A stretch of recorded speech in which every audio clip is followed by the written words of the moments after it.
ចាំមួយផ្លែណាចឹងសម្រាប់មេមួយយើងអាចចប់ទៅទៀតយើងចូលមេរៀន12បាទនេះអាចបើកសភៅបន្តហើយបើគិតថាមេរៀន11ដែលយើងរៀនមុននឹងមានចម្ងល់អូខេសួរសិនបានណាតែសួរអត់តចូលមេរៀន12ក៏បានដែរប៉ុន្តែឥឡូវដោយសារមេរៀនទី11យើងចប់ហើយលោកសួរចូលមេរៀន12បន្តតែម្ដងអ្នកនេះអាចមើលត្រៀមមើលហើយបើមានចម្ងល់មេរៀនចាស់ឬក៏អ្វីដែលយើងរៀនហើយពីមុនគិតថាអត់ទាន់ច្បាស់ឬក៏ចង់សួរបន្ថែមអាចសួរមកសិនណាតោះអញ្ចឹងមេរៀនទី12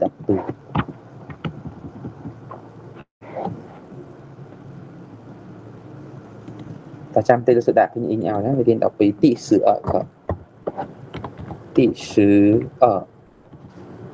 课来打乒乓球吧来ពាក្យ 来 យើងប្រែថាមក来打乒乓球吧តោះមកលេងបាល់ភីងផាំងបាល់ប៉េងប៉ុងប៉ះហ្នឹងគឺមិនមែនសំណួរទេគឺជាពាក្យប៉ះក្នុងប្រយោគខាងចុងនៃប្រយោគស្របដែលជាការប្រើអត្ថន័យបែបសំណូមពរឬក៏បបួលណាបបួលគេឲ្យធ្វើអីមួយអញ្ចឹងយើងប្រើពាក្យប៉ានៅកតុយប្រយោគរបស់យើងចឹងនឹងដាក់ទៅក្នុងជើងមេរៀនទី12បន្ថែមឲ្យនៅក្នុងក្រុមសិនណាចាំតែនឹងចម្លងអត្ថបទជាសំឡេងអ៊ីងនឹងការបកប្រែបញ្ចូលអញ្ចឹងទីសើខមេរៀនទី12ហើយយើងដាក់ថាឡាយតាភីងផាំងឈៀវបាទតោះមកលេងបាល់ប៉េងប៉ុងមកលេងប៉េងប៉ុងមកលេងវាយប៉េងប៉ុង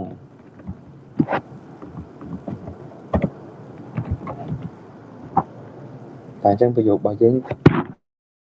បែបហ្នឹងណាចំណងជើងអ្នកគ្នាមើលទៅក្នុងក្រុមណាតែសិននឹងសូបង្ហាញឲ្យអ្នកគ្នាមើលចំណងជើងមេរៀន12នេះមេរៀន12ហ្នឹងចំណងជើងវាប៉ុណ្ណឹង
តែដែរណា练习លំហាត់អនុវត្ត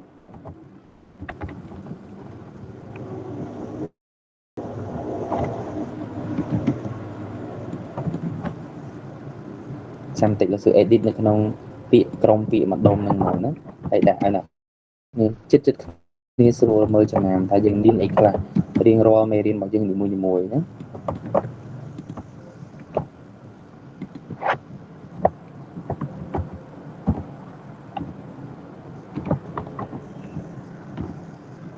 នេះលោកសួរកែតម្រូវដាក់ពាក្យលំហាត់វត្តនៅពីក្រោមមួយទៀតណាលៀនស៊ីយើងអានថាលៀនស៊ីយើងប្រែថាលំហាត់អនុវត្តឬក៏ការធ្វើលំហាត់អនុវត្តតែអញ្ចឹងយើងមានពាក្យទាំងអស់ហ្នឹងអ្នកគ្នាហើយយើងអាចណូតបន្ថែមតាមសភៅរបស់អ្នកគ្នារៀងៗខ្លួនតែប៉ិតមាននៅគ្រប់មេរៀនទាំងអស់តែគឺនឹងដាក់ copy អញ្ចឹងដាក់បន្តគ្រប់មេរៀនឲ្យអញ្ចឹងយើងរៀនពីពាក្យថ្មីនៅក្នុងមេរៀនយើងរៀនពីប្រយោគយើងរៀនសន្ទនាយើងរៀនលំហាត់អនុវត្តណាហើយមានគំនូរអក្សរអីផ្សេងៗមានពាក្យជាច្រើនទៀតដែលសើអាចនឹងដាក់ឲ្យតែម្ដងបន្តិចម្ដងបន្តិចណាអ្នកគ្នាចាំពេលក្រោយបន្ថែមឬក៏បន្តថ្ងៃក្រោយទៀតបានជួបអីបន្ថែមតែសើខ្លាចអ្នកគ្នាគឺដាក់ឲ្យច្រើនពេកទៅអ្នកនេះស្ដាប់អត់ទាន់ឬក៏ភ្លេចអស់អញ្ចឹងពាក្យខ្លះៗដែលយើងបានរៀនដដែលក្នុងមេរៀនមួយជាចំណងជើងជាមេរៀនគោលចម្បងដែលយើងត្រូវរៀនដោយអ្វីដែលជឿពងសរសេរនេះសូមអ្នកនេះកត់ត្រាទុកដែរណាអញ្ចឹងចំណងជើងមេរៀន12ទីសឺមេរៀនទី12ឡាយតាភីងផាងឈូប៉ាមកលេងតោះមកលេងបើប៉េងប៉ុងមកលេងវាយប៉េងប៉ុងមកចឹងយើងនិយាយបែបលក្ខណៈប្រពោលឬក៏ហៅគេចូលមកលេងណាអញ្ចឹងយើងប្រើពាក្យឡាយឡាយប៉ះមកលេងមកឡាយប៉ះមក យើងបបួលគេបែបហ្នឹងណាតែអញ្ចឹងយើងមើលទៅប្រយោគទៅកន្លែងពាក្យណាសឹងសឺមើលកន្លែងពាក្យតែអញ្ចឹងមុននឹងចូលប្រយោគឬក៏អ្វីផ្សេងៗយើងមើលពាក្យសិនណាអញ្ចឹងនេះเราសុំបញ្យល់ជាសំឡេងនៃការអានពាក្យនិងបកប្រែឲ្យហើយបើសិនជាយឺតម៉ោងឬក៏ដល់ម៉ោងយើងអត់ទាន់បានរៀនគំនូសអក្សរយើងនឹងចាំថ្ងៃស្អែក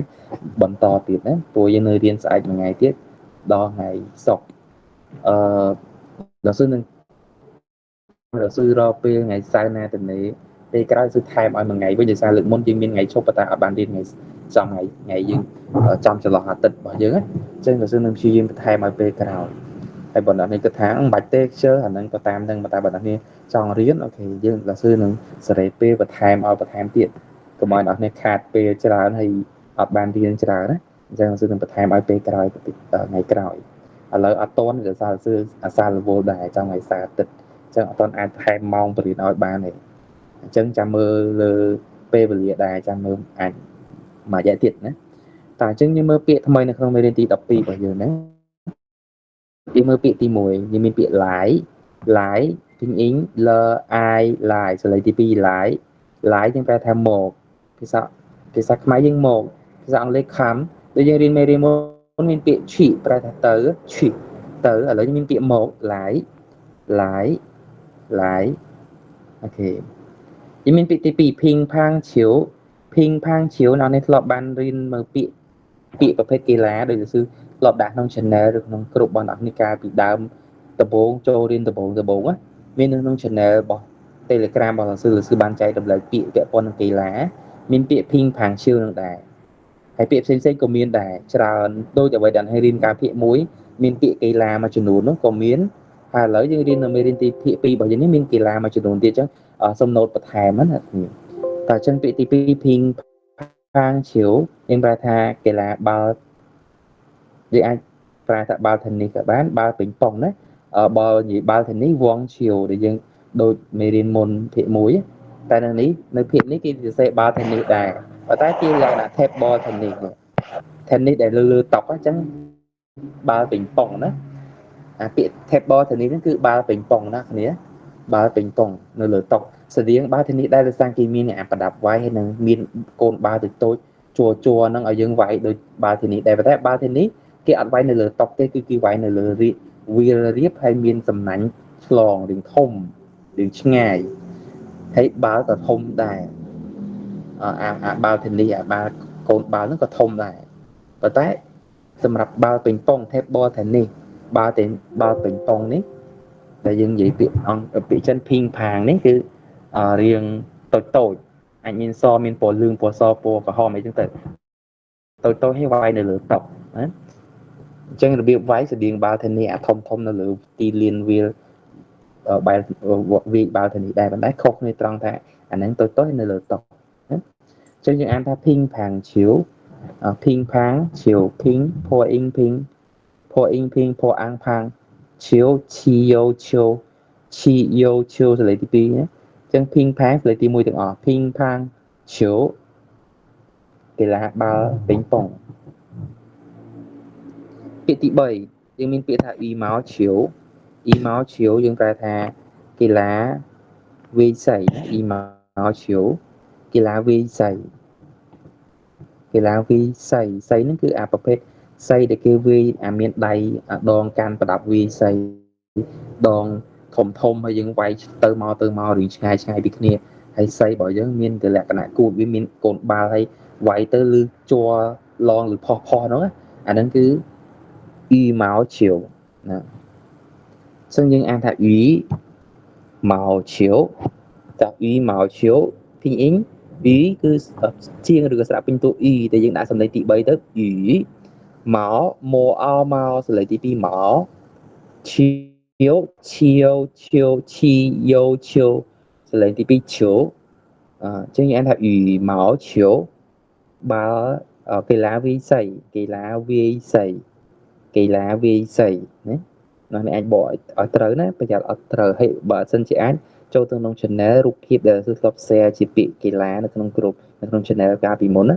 អាចទៅរកមើលឡើងវិញបានណាពាក្យមានសរុបពាក្យកីឡាជាច្រើនហ្មងតែយើងមានពាក្យទី4 T នេះប្រែថាទាត់ណានេះឧទាហរណ៍យើងទាត់បាល់ T ឈៀវទាត់បាល់ T ឈៀវ thơ y thi phải tuột thi chiếu tuột bảo dương miên bị tí pram chu chiếu dương phải tha ba tuột rồi có ba là dương tuột đằng chướng á được là ba tuột chứ nào này chân chu chiếu phải tha kỳ là ba tuột nên tập hết kỳ là ba tuột hay bây giờ trong gì tha dương tuột bảo dương gì tha thi chiếu rồi có thi chu chiếu tuột bảo tuột chỉ bà pra chướng nữa chứ nào này kỳ là để pra đáy khi pra bịa tá cái pra bịa tá pra thà lên rồi có về đáy á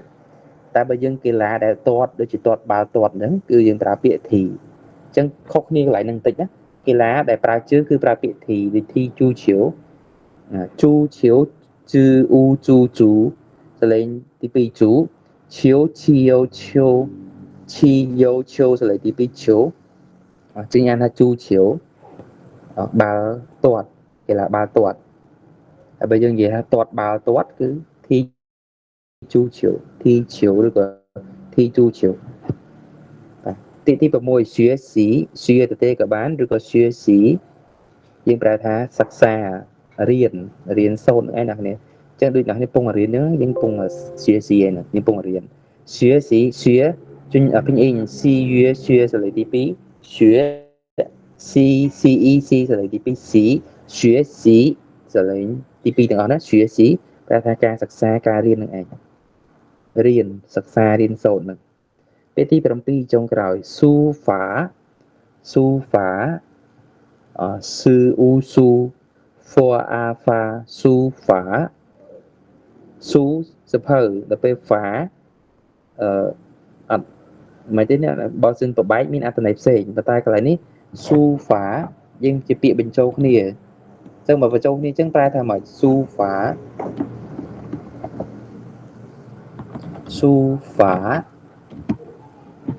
nhưng ta thá ca thật xe à so chọn rồi có vị thi thật xe à so đôi dương pung mà riêng sẽ so rõ đo chẳng hạn là sự sẽ ai mới anh này cái su phải rồi biết sẽ so rồi cậu vị thi sẽ so chẳng nó hay đái lư pe dương riêng nơi cái nông tạng bạn thom rồi có chia lấy pe là dương sẽ cùng nó so thì ra khai mùi muối nên một chi phải ra khai kêu tại gì đó riêng so chẳng những cái hạ so chẳng mấy này chia ca riêng cùng nó so vì môi từ môi sẽ mấy anh môn là cao sẽ là lơ là cao trên ta mà nó cứ cái absorption này rồi biết là sẽ absorption chẳng su phá nó cứ như vậy đấy rồi biết rồi có vị thí sẽ absorption cho nên cái phần nào đó nó chơi là sẽ so nó này nhé đối sự phần rõ đo chứ ở tại đó bị mấy điên mấy đang mình sẽ so mới chứ anh nói cái absorption su phá nó su phá chẳng tự mình làm pi đấy và sựประโยชน์ trâm tạ tận này nâng sấn hay là đạp tôn hói rồi có vô lái xong bộ bài tụ đã sập hợp bài dương riêng luôn hai bà chụp ba dạng ná cứ ta sẽ nâng bật to là ngày sai ta sẽ nâng bị dụ xa thâm mây cái lạnh biết hai bị dụ ở nặng nơi riêng ta sẽ cùng nút ở sọp trắng còn thém ở chụp ba trên muốn là ngày sai dẫn xong cho rong trăm ngày sai chân làm ngày ní tại sao là sư tự riêng bật to màu xanh tiết chân dương xem ra phần đằng sân đấy cho đó mới riêng đọc bí trâm bị dụចំណងជើងប៉ុណ្ណឹងសិនយើងអាចសម្រាប់បានជួបគ្នាថ្ងៃស្អែក 我们下课明天见